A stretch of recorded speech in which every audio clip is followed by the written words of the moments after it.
Obrigada, João Vicente, pela oportunidade da entrevista. Eu que agradeço a oportunidade de nós estarmos aqui conversando e expressando toda a nossa caminhada, uma longa caminhada que a gente tem pela frente, nessa nova trajetória política que nós encaramos dentro do Pátria Livre.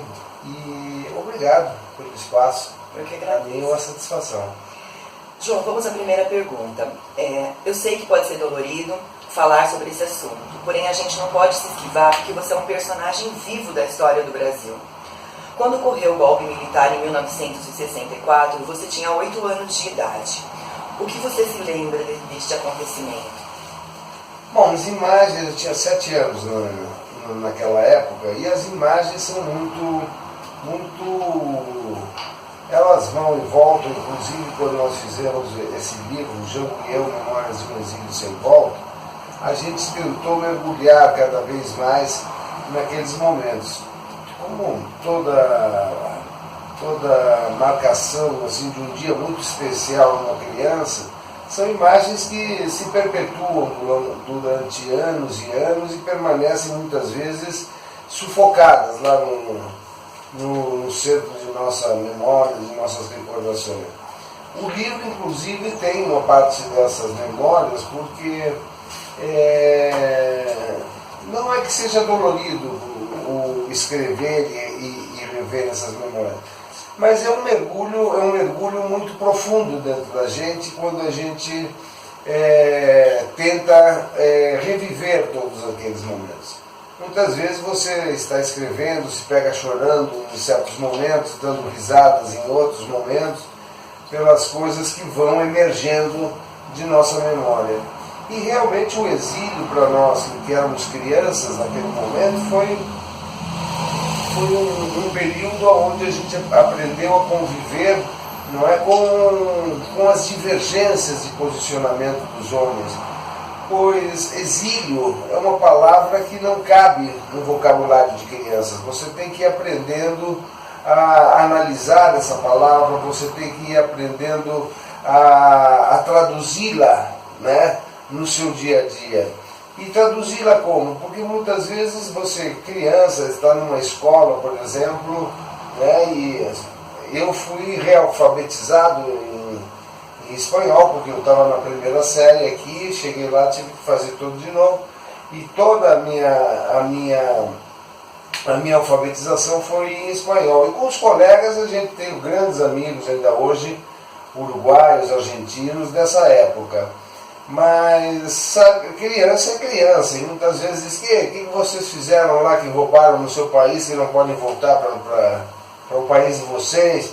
Esse tipo de brincadeira, que hoje é chamado de bullying, né? Isto vai nos preenchendo e modelando, né, a nossa alma à medida que a gente vai crescendo. E nós tivemos nesse momento assim, um pai e uma mãe muito solidários e muito amigos, que é o que a gente relata no livro, porque além de ser um ex-presidente, a importância desse dia a dia foi fundamental, de tratar, de explicar o que era a posição de um exilado e que valia a pena lutar por uma causa que ele estava lutando, pela justiça, pela liberdade, pelo que fizeram com o seu povo, pela luta constante, pela sua magnificência em adorar aquilo que Vargas tinha lhe ensinado. Então, a gente cresce aprendendo esses valores da democracia, da liberdade. E, por outra parte, também o Uruguai depois sofreu um golpe de Estado também naquele momento, e meus amigos também, tenho até hoje, também se deram conta de como era a luta contra um sistema ditatorial. Muitos deles foram presos, eu fui preso, enfim, mas tudo isso nos deu uma bagagem de resistência. Esta bagagem de resistência que trazemos até hoje é importante, porque o exílio e meu pai nos ensinaram perfeitamente que lutar por valores essenciais como a liberdade e a democracia vale a pena até o fim da vida. João, aos 20 anos de idade, em 1976, seu pai falece no exílio e sua orientação política também recebe influência de seu tio Leonel Brizola. Quais memórias você tem deste período de seu tio? Olha, são muito boas. Inclusive, meu pai falece em 76, né? Em 1976 meu pai falece em dezembro, e no Uruguai já existia. Meu tio estava exilado no Uruguai também. Eles tiveram um período no exílio, que estiveram longe um do outro, por discordâncias políticas, mas o meu tio já tinha sido, inclusive em 76, pouco tempo antes da morte do meu pai, se reconciliado, tiveram uma noite inteira conversando. Então a minha relação política com ele nunca foi de divergência, ao contrário. Em 1977 ele é expulso do Uruguai, né, e poucas pessoas estavam ali no Uruguai naquele momento, inclusive uma expulsão muito à moda ditatorial, né, como o militarismo gosta de atuar, como a prepotência gosta de atuar. Ele foi expulso do Uruguai com uma ordem do ministro do interior, assinada, que era um militar, assinada dizendo o seguinte: deve sair das fronteiras de nosso país até a postura do sol do dia tal, que era 3 dias depois. Assim era a ordem. E nós tivemos presente, fomos lá, na época até eu tinha vendido um gado, na época até dei um auxílio a ele para ele pudesse chegar tranquilo. E ele foi muito inteligente no momento, porque Carter tinha assumido, né, a presidência dos Estados Unidos e começava a falar na política de direitos humanos que seria empregada pelos Estados Unidos. E eu me lembro bem que ele disse: olha, vamos testar esse gringo aí, vamos pedir para um salvo-conduto para ir para os Estados Unidos.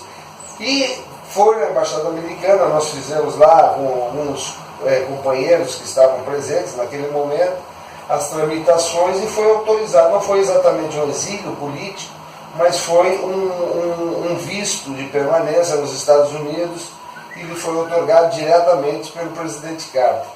Então, quer dizer, ele já politicamente ali se previa, né, uma abertura no Brasil, ao ponto de que a expulsão provocada pelo Brasil por pressões, era o Brasil que comandava o golpe no Uruguai.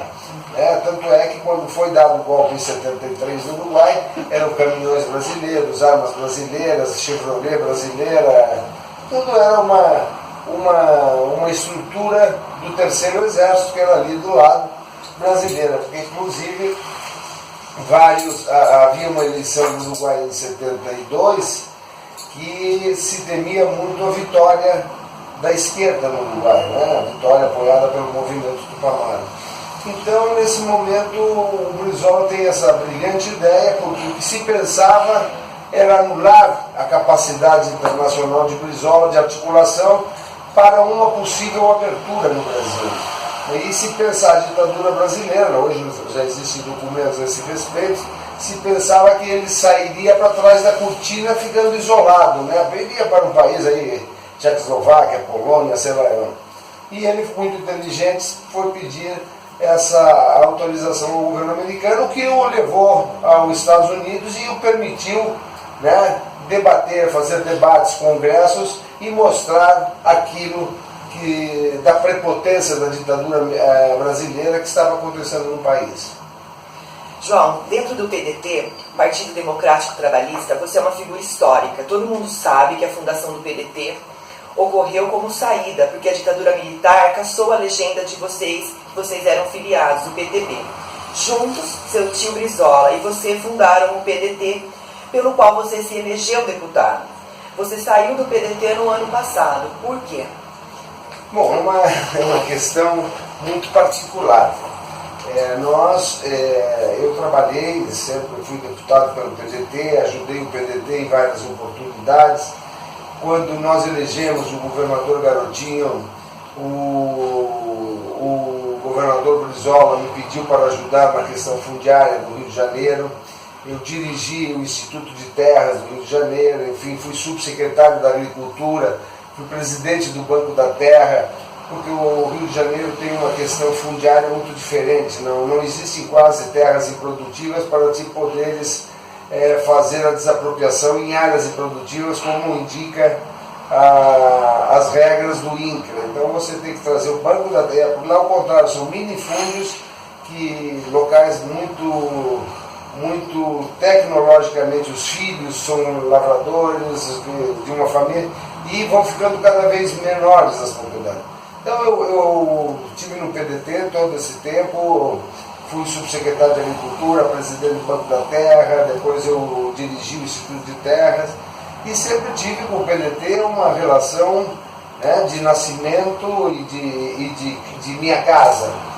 Mas em 2004 nós decidimos fundar o Instituto Presidente João Goulart para fazer um instituto de recuperação de memória histórica, né, da vida e trajetória do presidente João Goulart, porque talvez muitos documentos do período João Goulart são perdidos assim. Deve ter sido o único governo que não preparou a sua saída.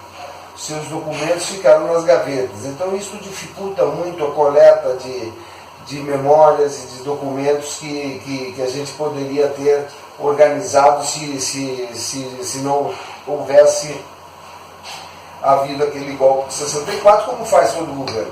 Mas enfim, e um projeto piloto que nós tínhamos, o professor Oscar Niemeyer era vivo e ele desejava, junto conosco, evidentemente, fazer a última obra de Brasília para terminar de compor o eixo monumental com um monumento que lembrasse permanentemente a população brasileira e aos visitantes o quanto é importante a luta pela liberdade e pela democracia. Tanto é que o memorial se chamaria Memorial da Liberdade e da Democracia, Presidente João Goulart. Levaria o nome do meu pai, o Presidente João Goulart. Não seria um lugar de veneração, nem estariam lá os restos mortais dele, apenas levaria o nome dele, seria um espaço cultural em defesa da democracia e da liberdade. Inclusive, o projeto de ativação é um projeto até em certo grau difícil, porque é um projeto interativo, aonde estariam ali todas as reformas propostas pelo presidente João Goulart, que vieram a derrubá-lo em 1964. Inclusive, o professor Niemeyer justificou nesse momento com uma seta imensa, vermelha, é uma cúpula, tipo um capacete, uma cúpula que tem no YouTube, que tem uma seta vermelha com o ano, 1964. E ele justifica dizendo: coloquei uma seta vermelha com o ano de 1964 para lembrar a triste deposição do presidente João Goulart, quando os interesses das oligarquias brasileiras se rendiam aos interesses americanos, assim. Para nós começamos a pedir fizemos o Instituto, fomos lá com alguns senadores, nós temos vários senadores no Conselho do Instituto João Goulart, e fomos com um ou dois senadores, Pedro Simão na época, foi o senador Paim também, fomos ao governador Roriz, e ele imediatamente abriu o processo administrativo para cessão de uso de um terreno. 7 anos depois, porque o processo lento, sai governo, entra governo, o governo pede uma coisa, nós conseguimos cumprir todas as exigências, e o governador Aguinaldo assina, num dos seus últimos atos, a cessão de uso do terreno, porque nós já tínhamos, inclusive, aprovado em 2 etapas a Lei Rouanet. A primeira etapa era plantas e projetos, que foi financiado pela Eletrobras e pela Petrobras, e a segunda etapa era a construção em si, que nós já tínhamos feito através do Sinduscom de Brasília, que é o Sindicato das Construtoras, o orçamento, e já estava com dotação orçamentária para liberação. Foram cortados alguns elementos e nós concluímos o orçamento da Sinduscom com 6 emendas parlamentares de apoiadores para a construção desse memorial.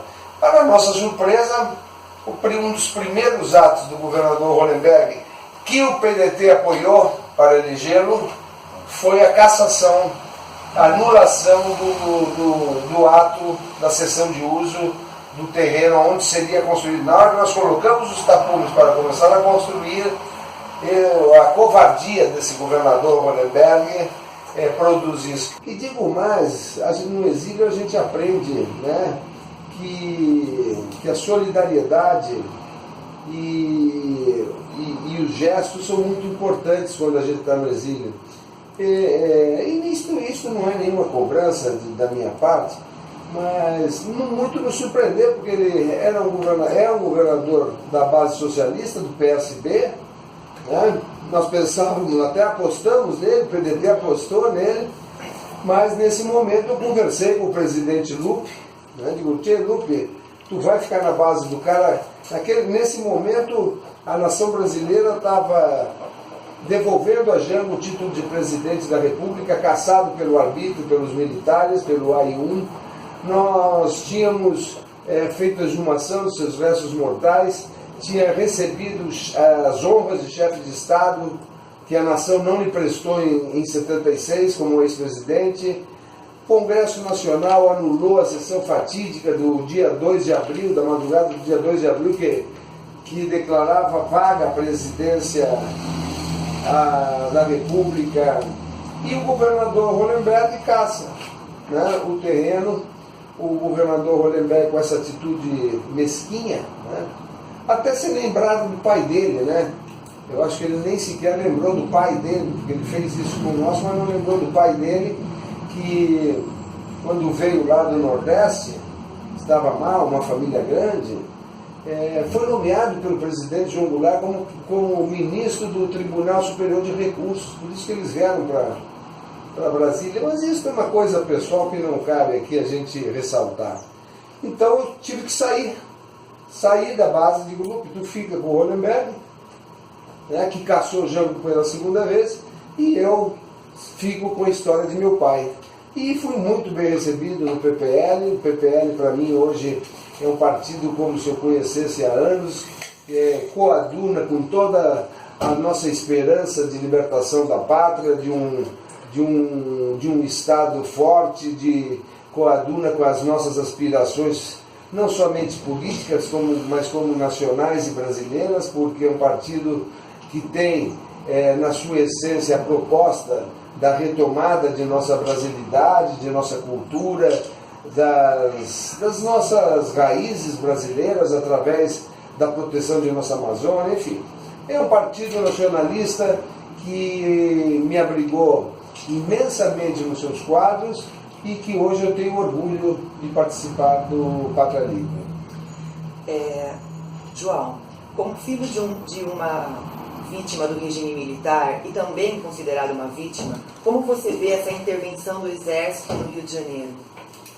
Eu não tenho muita preocupação na intervenção do Exército no que tange a uma volta dos militares. Eu acho que depois de 21 anos de ditadura, de 20 e tantos anos de retomada da democracia, a maturização política, não é, da Escola Superior de Guerra e do pensamento das Forças Armadas é bem consciente naquilo que tange a ferir novamente a nossa Constituição e a propugnar um golpe de Estado via militar ou via intervenção pelas Forças Armadas. Nosso Exército já foi usado para isso, não é? pelas elites brasileiras que em 64 usaram o Exército para se colocar contra o povo brasileiro, e eles já conhecem muito bem isso, e não será dessa vez que eles terão uma outra atitude de se posicionarem contra as aspirações do povo brasileiro. Agora, eu acho que foi um viés político, né? Existem cidades muito mais violentas que o Rio de Janeiro. Eu acho que esse grupo do Temer, essa quadrilha do Temer que está aí enclausurada no Palácio, né, protegida por decisões de um Congresso completamente também ilegal, né, porque mais de 300 parlamentares estão aí nessa situação de serem processados. Ele ia perder a votação da eleição da Previdência e mudou o foco para ver se isso der certo, poderá ele se manter ou não, ou talvez até pensar nele que possa ser candidato aí a uma reeleição.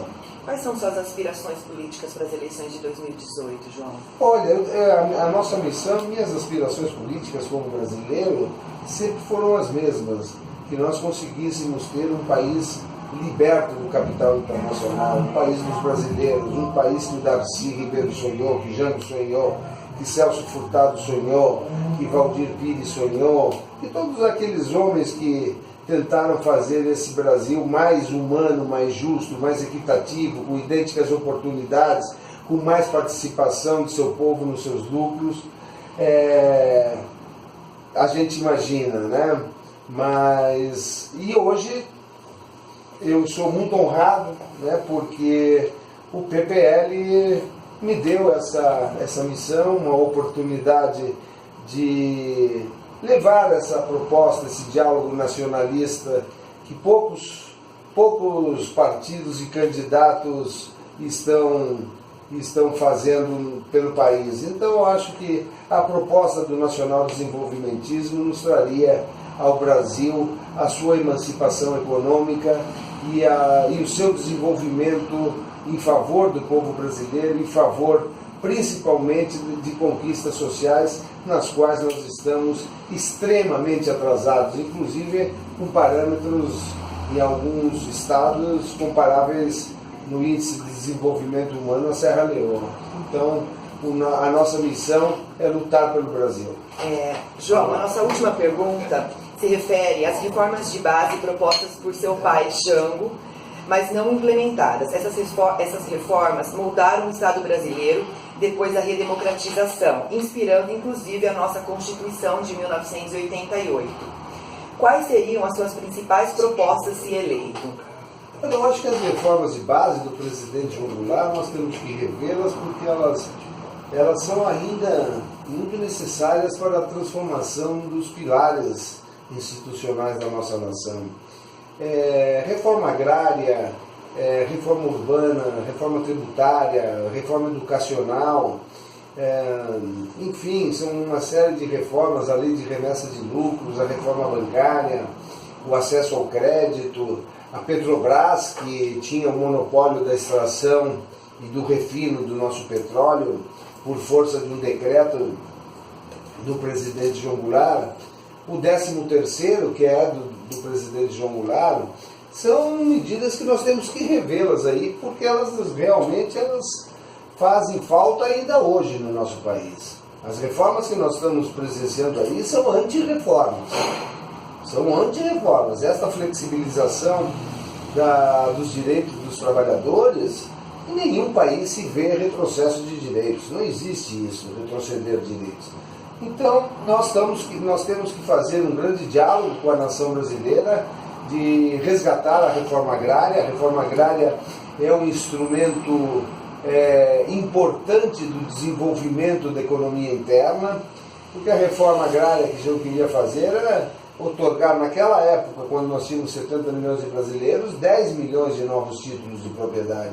E isso geraria o desenvolvimento da indústria nacional na área de 10 milhões de novos tratores, implementos agrícolas, insumos, produção, sementes, enfim. Hoje ela é mais difícil. Naquela época, 75% de nossa população morava no campo. Hoje se inverteu. Hoje apenas 25% de nossa população mora no campo e 75% mora nos grandes cinturões das cidades. Então, nós temos que fazer um grande debate sobre isso para trazer essas reformas que têm um cunho nacionalista, que têm um cunho essencialmente voltado para a distribuição de riqueza para a população brasileira, a reforma tributária, a reforma bancária. Hoje nós não podemos admitir, né, que 75% dos ativos estejam na mão de 4 bancos privados. Isso é que chamam livre mercado? Isso é monopólio. Então nós temos que ver todas estas medidas, estabelecer um grande diálogo com a população brasileira, com setores interessados, e tentar construir uma democracia diferente. Eu acho que o Brasil viveu 21 anos de ditadura, reconquistamos a democracia, mas essa democracia nós temos que aperfeiçoá-la, porque estamos vendo que é uma democracia da maneira que aqui se encontra, é uma democracia que tem as suas debilidades, por isso que estamos vendo. Então nós temos que pensar não tanto nessa democracia puramente representativa e pensarmos numa democracia que crie um Estado mais participativo, com os movimentos sociais, com os sindicatos, nas decisões institucionais, um Congresso mais representativo do povo, que não sejam apenas despachantes das empresas que os elegem, e um executivo que tenha mais responsabilidade com o seu povo e principalmente com o orçamento nacional. Muito obrigada pela oportunidade. Eu que agradeço. Obrigado. Obrigada.